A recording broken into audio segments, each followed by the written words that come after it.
So it's getting closer to Christmas and I cannot describe how excited I am to share with you my latest chocolate slab design, Very Hotel Chocolat. And I've been dying to make a design like this, but I've not found the chocolate mould anywhere. So here's what you do. And this video is not just about the chocolate mould, because I'm going to share with you 3 fantastic recipes that are really easy to do. So the key part of this video is this homemade chocolate mould. And basically it's a biscuit tin. So you might be able to use a little junior hacksaw, but to be honest, it never worked for me. And I had to be a bit more ruthless and use a Stanley knife. In fact, my fiance did most of it, I just did the last bit. Please do not do this if you don't feel confident. I just cut it open and ta-da! Yes! And then just to make it safe to use, I just put sellotape all around the sharp edges and I never cut myself once. Now the bottom's off, just bend it, shape it however you like. I went for a wonky fashion. This is how I've bought chocolate slabs in the past and I wanted to get that kind of look.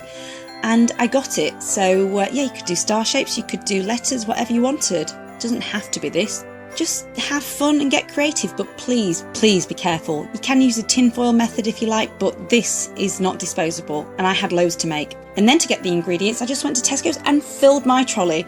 Probably got too much, but it's better safe than sorry, because when you're having a creative flow, you just want to pick bits as you go.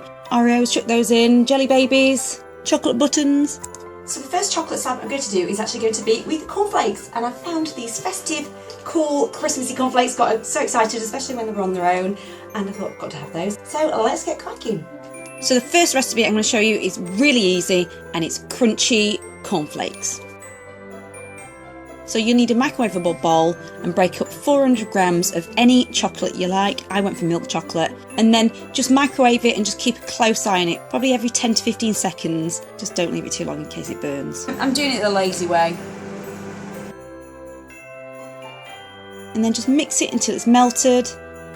All the lumps are almost gone. I'm just going to keep stirring because it's quite hot and I think it'll melt anyway. Come on. And 100 grams of cornflakes.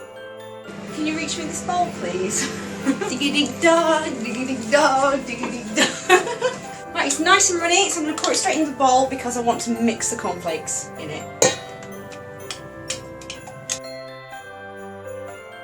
Oh, and a pinch of salt, sea salt. That'll do. And in goes. And I'm going to give that a good stir. And just stir and just press it down quite a bit, but you still want a bit of bite. Mwah.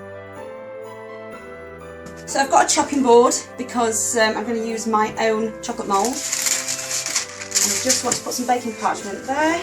Just cut that off. This is my homemade chocolate mould, Very Hotel Chocolat. So placing that like that. And I'm going to pour this straight in.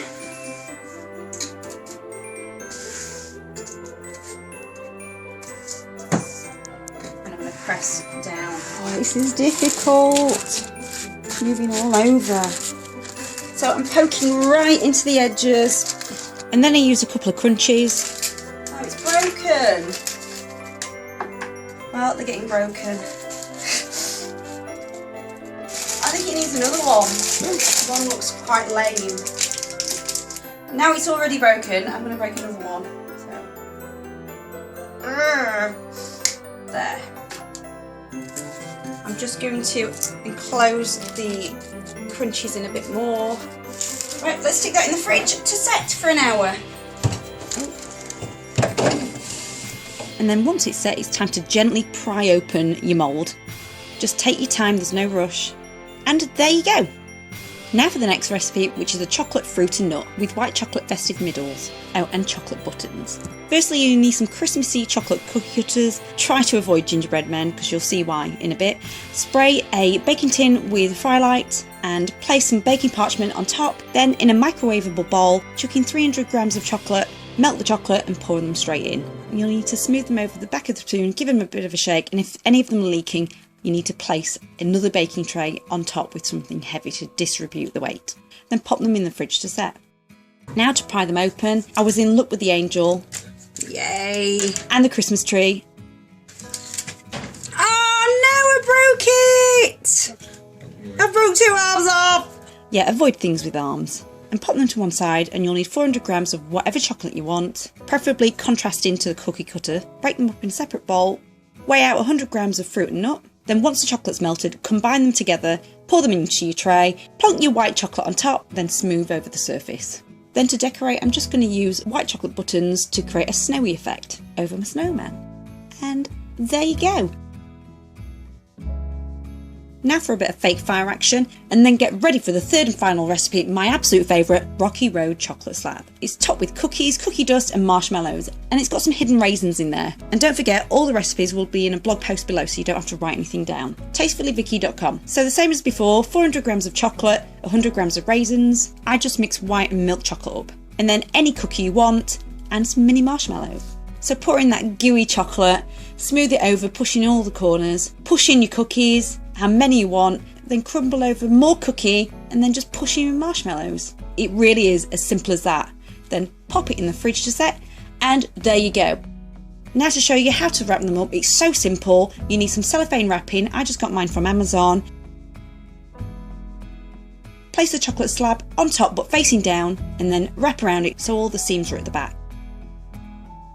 And if you want to go the extra mile, just decorate with some ribbons. And here's some more I experimented with half and half chocolates, Oreos, Snickers, Mars bars and wine gums. And you could even use a pizza tin. These are the Rocky Roads, and I just plonked some chocolate eclairs in there. Now for the odd one out, this is a brownie tin. It doesn't look as impressive, but it'll be delicious all the same. So there you go, have fun this Christmas, and don't forget to give it a like and subscribe, and I'll see you next week. Thanks, bye!